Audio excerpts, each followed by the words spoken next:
soft one soon yes ya muna on kanya mi adwen san kura na nyame pese wo ye ehe na nyame pese wo fa na yentie the direction from God na minim say eno no hia pa yes eno no hia san say nyame ne ana nyame direction no yenya ema ewieye e de maye ema ye mane nti eno ho hia pa yes mama ya krado e ofia trafidie ni hudi ewie asam na chi no ya na nsanchani di akire onu bedi nkomo onu bedi no onu nyankopon kwa nanim me de me yo chitafo mama nyame ma ya krado nyame nshraw heritage adomomre heritage osoroko emre heritage divine favor mesre nyame nkonkron ne na hoden se emesraw ewo baby a wote menka edi efree se wo hwe no online Sompa FM ye streaming live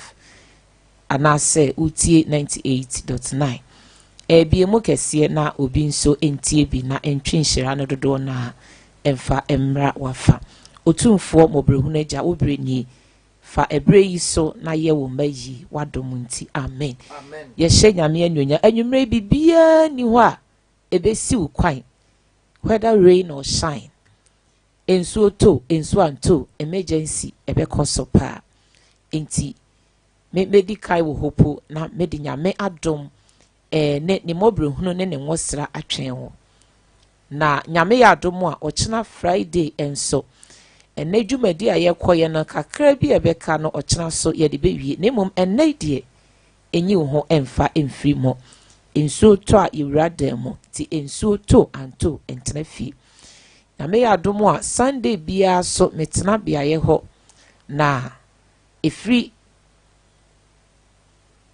11 am ebia eno oba nyame be fa me so na wakaunt de ahinta na wahwie ne gye de achew Tuesday etwa mu na eye wonderful yehu nipa ogina wonnan so bompa ya yenhye ne nkomkra na nso dru fie no na miracle no etwen ne fie ede bebie mu na nyame onye yen enti ebenada mesrew eye anopa 9 enkasa bia ye ho wa sanse yetu kwan kra komia ye den sapan ba na mum heritage empire body wuwura mu na ojaje aso so enti ebenada anopa no nkono de ka na wafa no okọ odomase na mum pastoral kwan no mfa so na onsiw wo junction a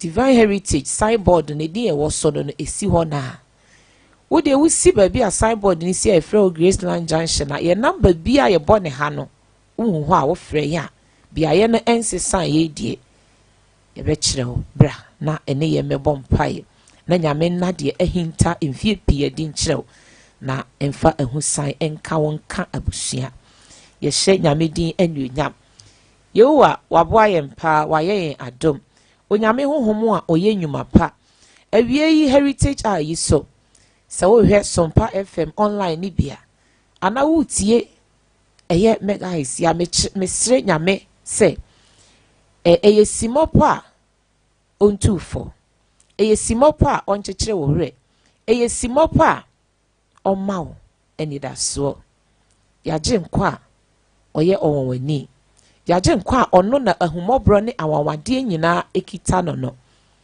may you receive his visitation this afternoon awie Kristo do ene de adabia menka na da se me betena ha free manum ba sanse odo apapa ne da na di a owo ede ma me no mie no ebro so na ebro adwene ene ntiase enyina eso awie mesre nyame a ode ojo ema se abrabo no mekasa yi enye ojo na enhwie ngu so emfa emma eye oja na edari a mekasa yi enye onyame honhom ne nsu a edum ohaw eja ebia eye pono na mu ato a enye nyame nkonkro na ho odin a ebiebie apona abasa bia entimi enkantumo ebie awie yi masem ne se a conqueror's attitude a conqueror's attitude.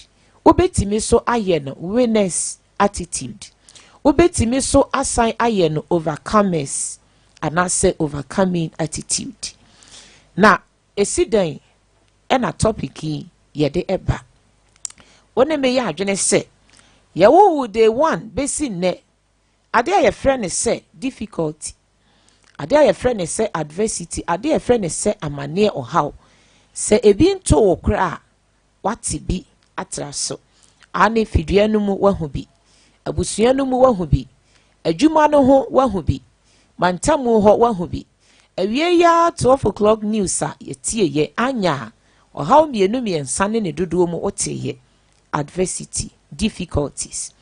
Nemom otwedi mpo nyame ɛkyerɛ yɛn sɛ yɛwɔ adeɛ bi wɔ hɔ a yɛfrɛ no the conqueror's attitude. Sɛ yɛnya na ɛbɛyɛ yɛn su bɛka yɛn adeɛ ɛho a deɛ yɛfrɛ ne difficulty, adversity ane ɛbɛba deɛ nanso yɛbɛdi so nkonim. Awie yi mesrɛ onyame honhom ɛde ma wo ɛsiane sɛ ɔno ne nkonimudie papa bi a ɛfare bae, ɔne ne ɔgye bi a ɛfare bae. Ɔse hwɛ na adebɔ firi ase a nyame adebɔyɛ a wafiri ase a ɔbɔ na nsu a sakasaka yɛwɔ mu asase ne nnua enyina yie no onyame honhom hyehyɛ ade nyina yie. Awie yi mesrɛ saa honhom yi a ɛnam n'asɛm mu a yɛnya ɛne mpaebɔ mu a ɔde ɛkyerɛ yɛn sɛ ohaw bia ɔmowura na ɔma ɛso ahoɔden. Na yɛwɔ nneɛma mmienu a ɛyɛ overcomer bia anaasɛ conqueror a yɛfrɛ no sɛ nkunimudifoɔ. Asekyerɛ no nkunimudifoɔ ɛdeɛ na wɔdi so nkunim ɔhaw ne amanneɛ. Enti saa onia no abra wɔnya nyame su ada bia yɛka ho asɛm wɔ ha sɛ nyame su yɛnhu koraa no Galatians 5:22 ɛyɛ nyame su a ɔdwo abodwokyɛreɛ papa yɛ anida hɔ yɛnya na ɛno no ne kwan a yɛnam so afei nyame esu yɛn nsa ka, nyame honhom yɛn nsa ka ɛne sɛ yɛnyɛ yɛnua so bɔne na da bia yɛpere sɛ yɛbɛbɛn nyame ne yɛayɛ deɛ ɔpɛ. Na esu mmienu a meka ho asɛm yi ɛyɛ gyidie ɛne ɔdɔ, faith and love. Gyidie ne ɔdɔ. Yɛ streaming live Sompa FM wobɛtumi ahwɛ me na ahyɛ nyame din anuonyam. Enti deɛ ɔpɛ sɛ wiase ɔyɛ nkonimdifoɔ na ɔhaw ne amanneɛ ɛdeɛ ɛnni ne so na ɔno bɛdi so no esu yi ɛyɛ sɛ ɛyɛ n'abosoɔ, esu yi ɛyɛ sɛ ɛyɛ ne mpaboa ɛhyɛ no, esu yi ɛyɛ sɛ ɛyɛ n'adwene, esu yi ɛyɛ sɛ ɛyɛ atade a ɔhyɛ. Ɔhaw ne amanneɛ deɛ nyame ankasa podi bi ba nti sɛ ɛbɛhyɛ yɛn de nti yɛntimi ɛnsi kwan, na mmom ɔhwɛ yɛn sɛ ɛba yɛnyɛ nkukuofoɔ wɔ ho, na mmom yɛn yɛbɛdi so nkonim. Enti gyidie ne ɔdɔ. Yɛka faith a anaa gyidie deɛ a na yɛka complete trust, na yɛka sɛ confidence anaasɛ awerɛhyɛmu a yɛwɔ ɛwɔ bibi mu anaasɛ onipa emu na ɛsɛ dependence bi ɛyɛ adwuma. Na yɛbisa asɛm wei sɛ gyidie ne sɛn wɔ twerɛ no mu. What is faith in the Bible a yɛn torch a wɔde ama yɛn sɛ yɛnsua na yɛmfa ntena wiase. Yɛhwɛ mu a yɛkyerɛ gyidie ase ɛsɛn. Yɛtutu mmirika akɔ Hebrews chapter 1, Hebrews chapter 11 verse 1. Hebrew nwoma etire du baako kyemu no baako. Hebrews 11:1. Ɔse, now faith is the assurance of things hoped for, the conviction of things not seen. Ubetimi ato aso. It is the assurance of things hoped for.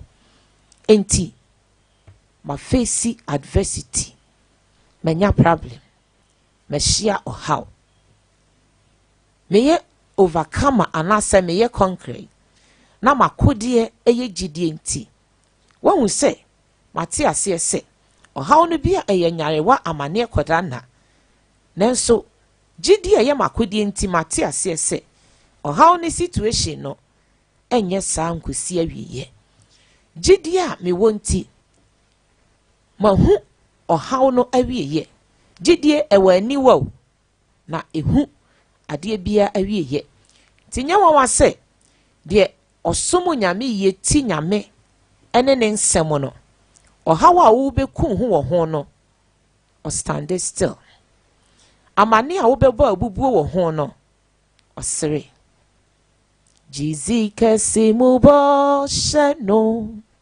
ohwe nyame nkuto o osre waza entu minye na otiem se ebeyeye o na otiem se ebeyeye na otiem se ebeyeye o osre aza entu minye na otiem se ebeyeye enti maame no ba no wahu ayese akra no ye ka ni twi mu se ye sese so na ka no asabi sa na ye ka no esoro aka no why unconscious convulsion enya no nanso ode no ato ne nsa so ede no abasofo maame anim se mama bompaye emame ade no aya ama se wona wugina hode a wo behu se akra no wawu awie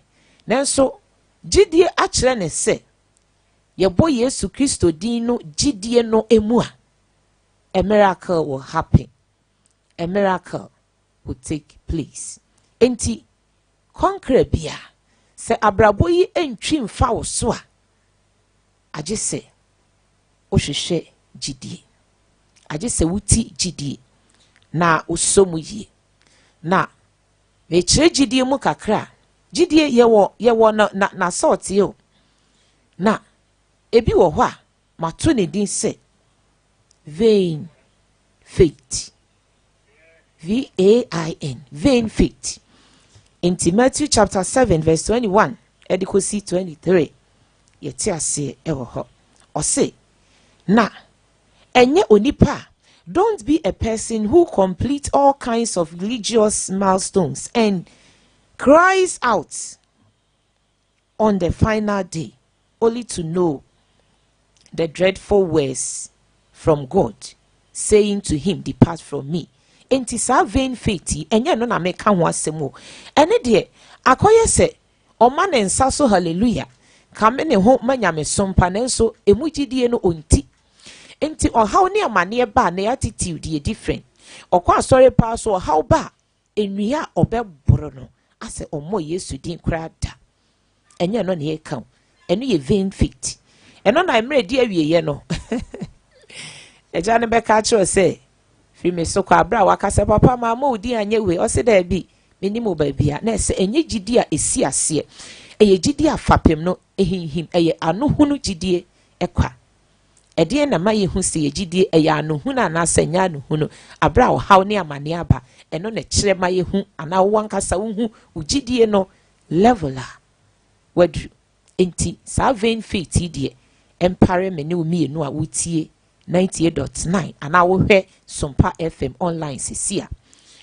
ba konso me frɛ no saving faith na eno no me believe ana me gidi se obia anyone o live by this saving faith no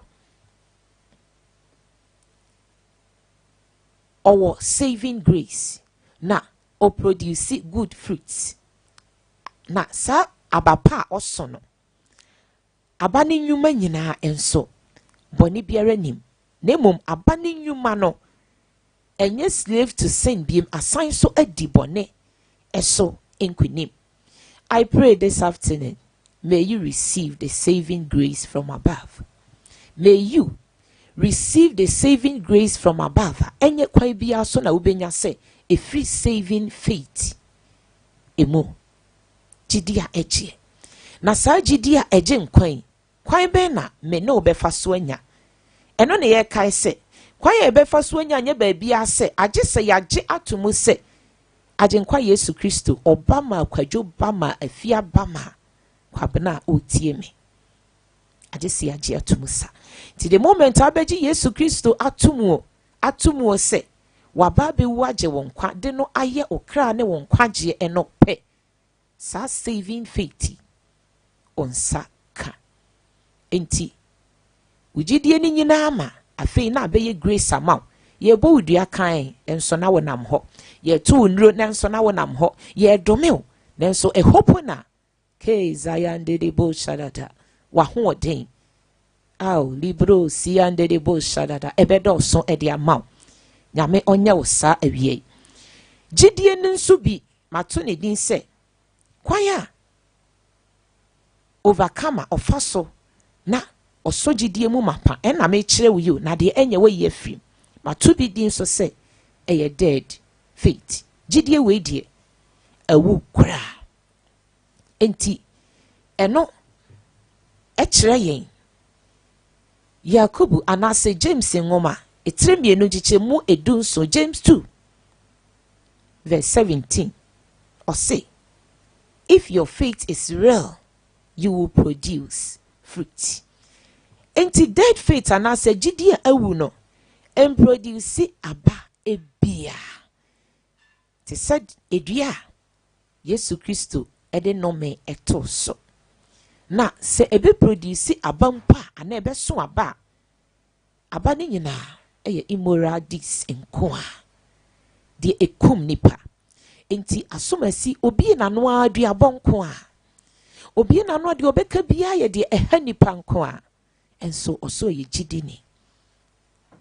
Ohawa ba no obi na no a ade obeka bia nya ade a ede resurrection beba ama de awu anya nkwa bi nemom ekele them all.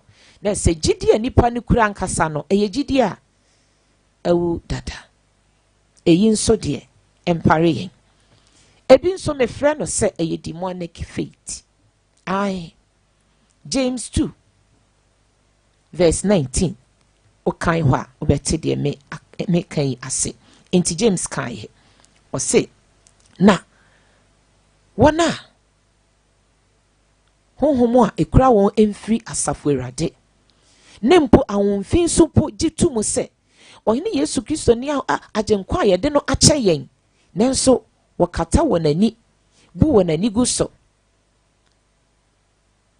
won fa ni die emacha na ewure nipa mu na won so otu anamon a etia sa adom Yesu Kristo ayensa kan ene na awie me ka che de otie mi bia se opesa oye conqueror overcomer na odi abrabo isu disu yi diso se de Yesu Kristo adi wo ni asama isu nkunimu a enya sa tumi anasa sa fa hodie no ebia ene de waje atomu bia ene oda nyame de ma ye ni nyame asem a enye bibia se Yesu Kristo ene ne bo abrade a ene ontwe sa gidie no ensan esanse ewie eyi enti me se conquer na kodie no eye gidie faith ena me de odo love ka ho.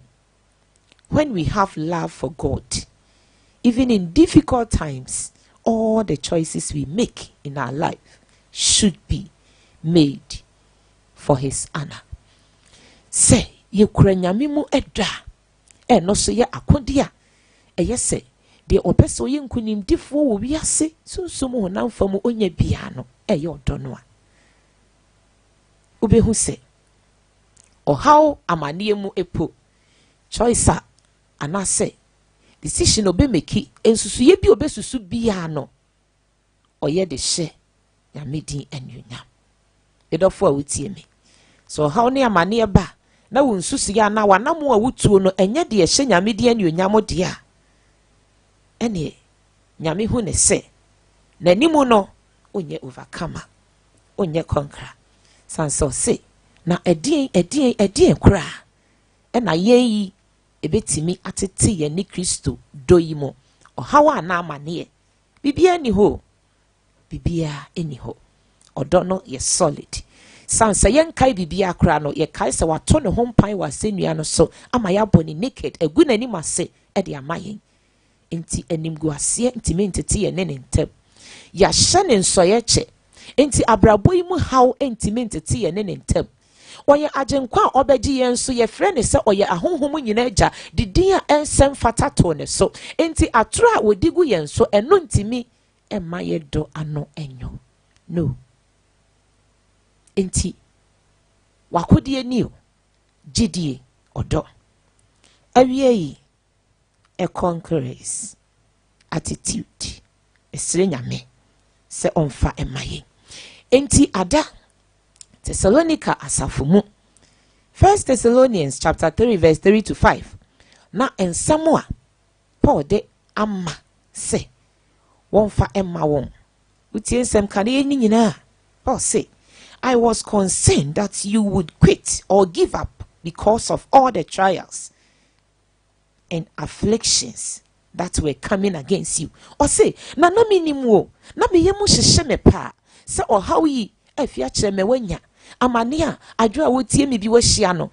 Paul se na me yemu hyehyɛ me pa se ebe mo give up. Nanso wanyɛ sa. Awie yi ɔse me mfa afutuo ma. Whatever problem I want encounter. Dear what here? Ke yese wubu hwe so da so te ho. Sa woda so te ase na nkwa wo mu nko ade a. Oh, I see victory. Wote ase na wo mu ye nko ade a. Oye overcomer, oye conqueror. Enti fight ahead. Na enkunimdie no obesomu twitwe wo Yesu Kristo di mo. Enti abra ohawa ba. Abra mane apa. Asemu yese wo kan say I am not impressed. Enye ye wanwo. Ye hu bi da. Ya ti bi da. Ya fa ohaw bi similar bi mu. Nanso Kristo ma ye di sunkwenim. Abra bi nyare wa bi e boy ye ne yenim se ye bewu ye nwu o ma ye nkwa. Enti eyi nso. Oh, there will be a way out. Na se abra wo betimi aka sa de se how yi e impress him enya me wanwa kora e hope afei you will not be oppressed or how no entimi oppress you sansa sa wo nsam ne ugidie nsam ne ugidie ipo edikan abre or how no asedada enti wa my impression and take place ama a oppress you enti the possibility say you will not be depressed and also a higher.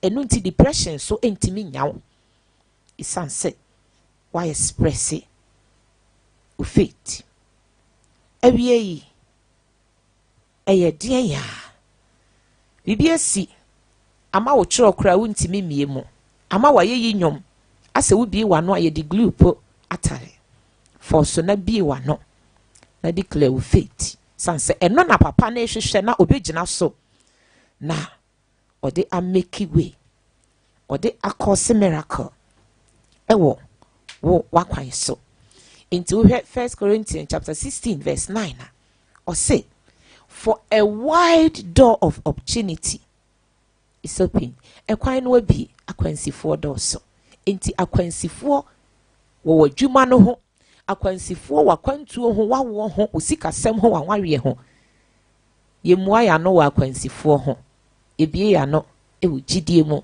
ewo mpaibo mu sanse eno ne akode a ano ye namo a etimi nso eye adwuma yie pa enti don't be led astray by difficulties ema ohaw no ema wunyija eduru bia ohaw ne amane bia ubehia awe a ensem onyame ne wakapo ubebisa ho se nokre ampa nokre nyame atro ni nanum awe akwan bi nyame a kyerɛ wa wo fa so no ubebisa ho se kwan no na me fa so ana ane no a nemum trials wo mu a ohaw wo mu a nyame ode ho ahoɔden adom dada na sɛdeɛ wogi nyame di sɛ obetimi ayi wafim no saa na ɔno so gi wo di sɛ kwadwa a wotie me ahoɔden ɔde ama wo nti wo ade a wobetimi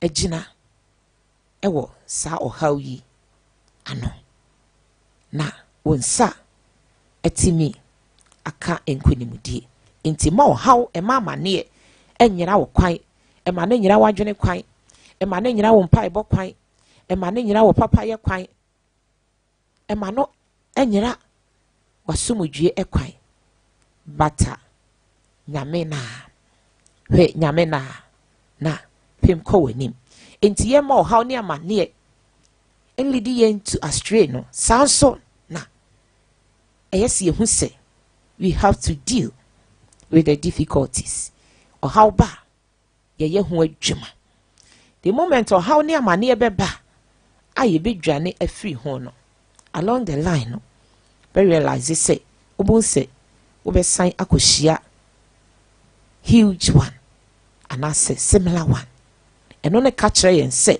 de ba ye no na nyame hwehwe se ye run from it nemum ye be ye eho adwuma awie yi ede na wodi face ohaw ne amane medical de akode na ma nyame mu do ene afi gidia eye gidie mapa enhihim okra enti ye hwe Mose ngoma etoso mienu Exodus chapter 3 verse 2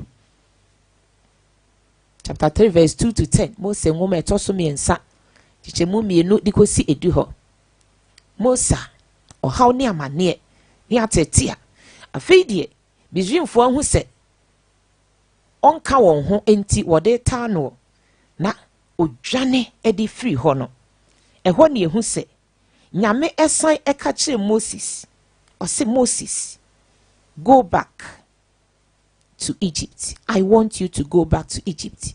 One say nyame eka kire Moses se onsan enko ne how Egypt a wadwane afiri ho no na se nyame nim die mu na se Moses oye how no ho adwuma na eni se orane away from the problem.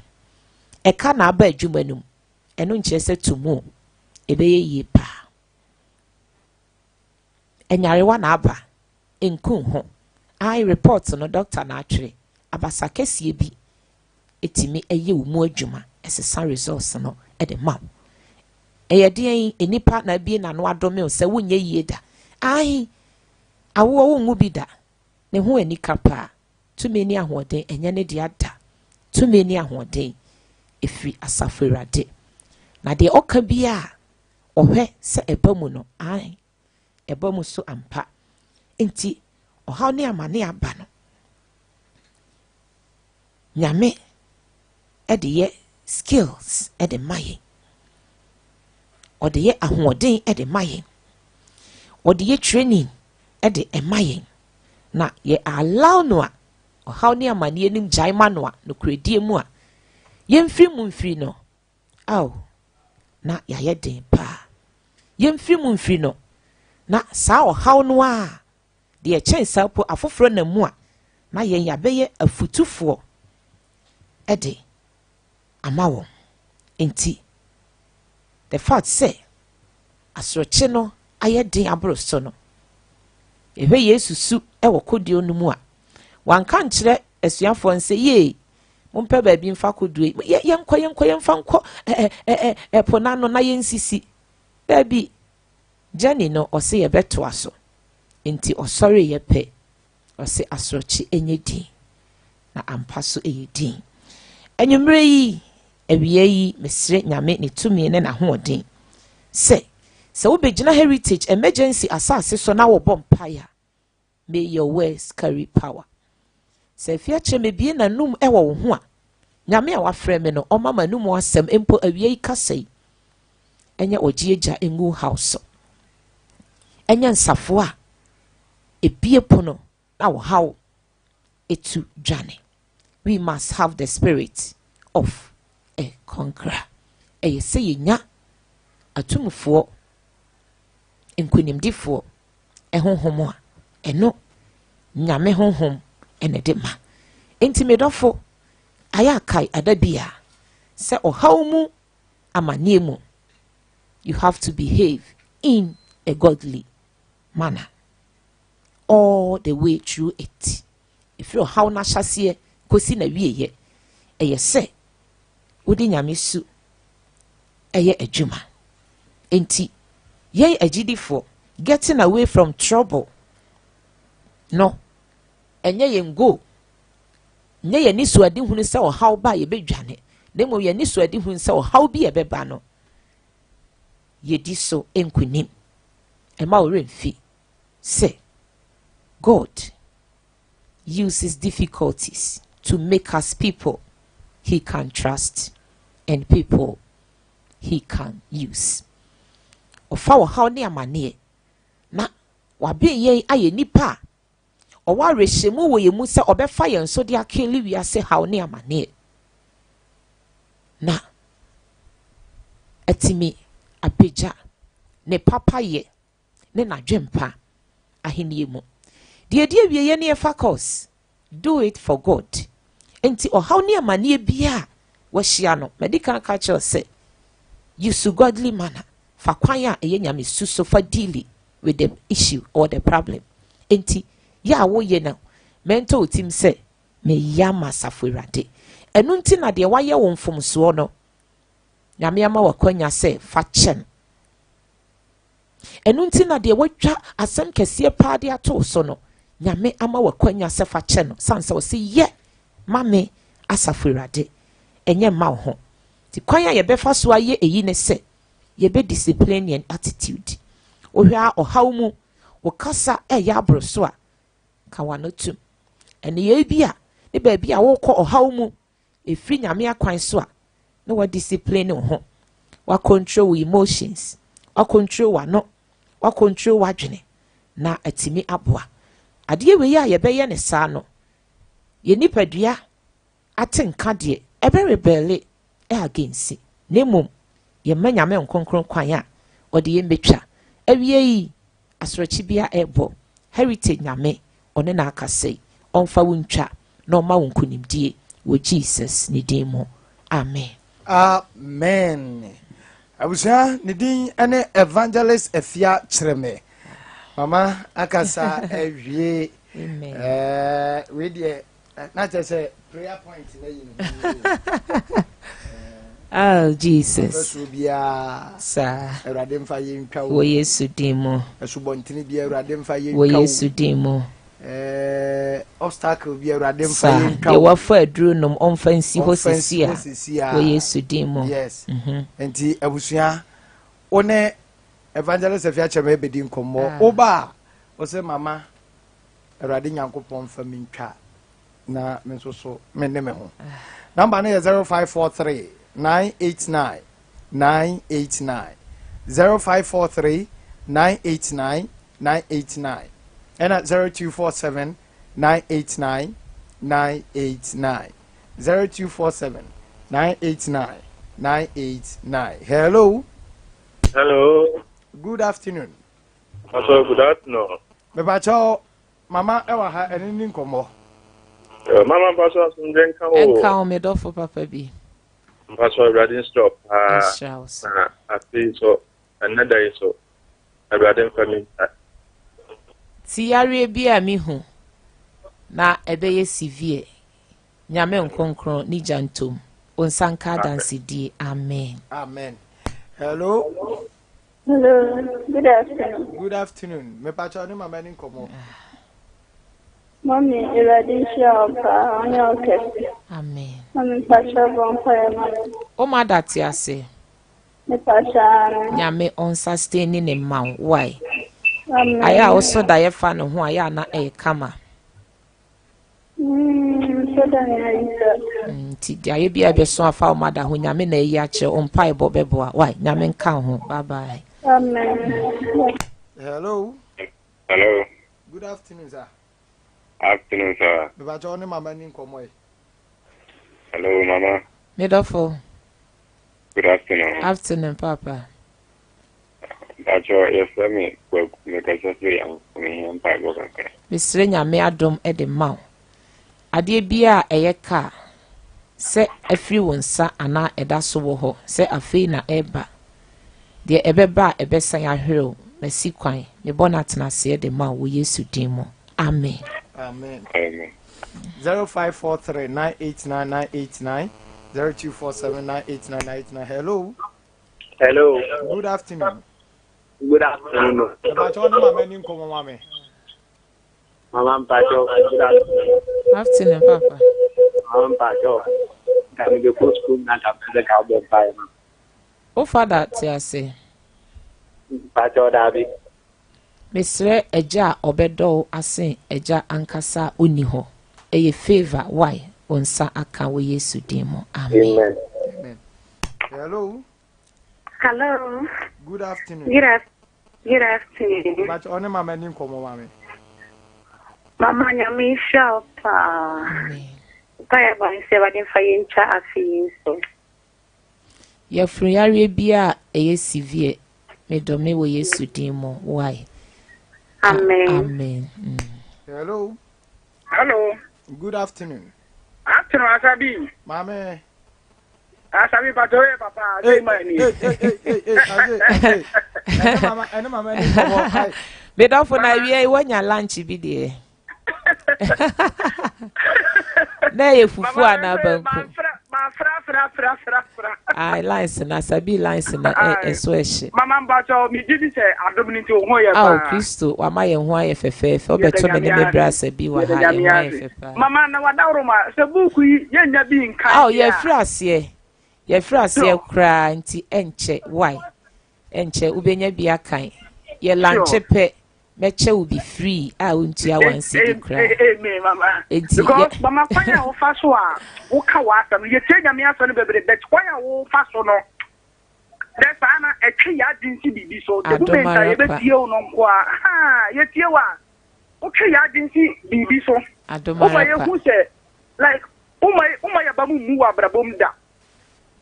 I don't know. Mama, I didn't see our pa. Yes, Nipa bin more, ya bambua. Na afi ajoraga na say ye ni heba bi boni pa ba che bi ni ho emwa emfanku ni dimba nti mama sana o ti she enkura na anytime ya o say ye din twa ya din si bibi so no ma ye hu that so ani that's why ye den e da so wo ho sa me bompa ye bia ma o say enkura say ani da so e wo ho bibia nsay wo Yesu mu bibia nka echi efri na ko ofa nsuo sa wo de ye bibia and say fidi sumne adutu obia bibi o dai so wo Yesu demo nyame shraw amen. Hello. Good afternoon. Good afternoon. About your mama ni come on, mammy. Mama Pacho mi yampaibo. Mr. Osra dom de ma asem bi wo ho a e wo ye ni nipa ntamu a eye se ye ka e konkon ho ana Pacho daddy. Besre nyame mobre hu no asem bia ebeba nyame okasa na nsu asa onyina mu emaw de one wo benya na ho oden bro osu bia okamafo no enye Kristo why nyame omwa amen. Hello. Good afternoon. Me pacho ene mama ni komo mama. Mama. Mr. Osradom Edemau. Efri ene edikosi July 17th. Ma wani na ho wo aduane a efre no kwadu banana eho ema wo remfi da. Why? Nyame nka ho. Ai. Hello. Good afternoon. Good afternoon, sir. Pacho ene mama ni komo mama. Yo mama, nyame shirao. To preach na to yakuma so. Me yampaibo. Nyame emma asomodwie a eye aware ho asomodwie wo Yesu din mo. Amen. Amen. Hello. Good afternoon. Good afternoon. But your name mama ni komo mama. Mama Nyamisha pa. Why na kwan so kofa na ema ana okoton ade ba. Pacho me na me ton ade. Ya okofa bi baby. Eni ko me fani sunya ya. Nyame favor kasa bia mimiemu ma why. Nyame shira wa ye enyanka doye why. Medas nyame nka ho. Hello. Good afternoon. Good afternoon, sir. But what can you? Okay, what's can mama ni komo? Mama me yampaibo. Eya woti pains wo osisi mu. Pacho ane. Fa wonsa to ho me bompae. Papa mi bra Oscar Shawonsa me dome enyarewa ebema be ma atofam sikwan onom nso a enye ujaya resama amen. Hello. Hello. Good afternoon. Good afternoon. Ene mama ni nkomo mama. Mama Sunday enka. Enka so. Mpacha me yampa ibo so nche. Show hu ye wo empaboa eho why.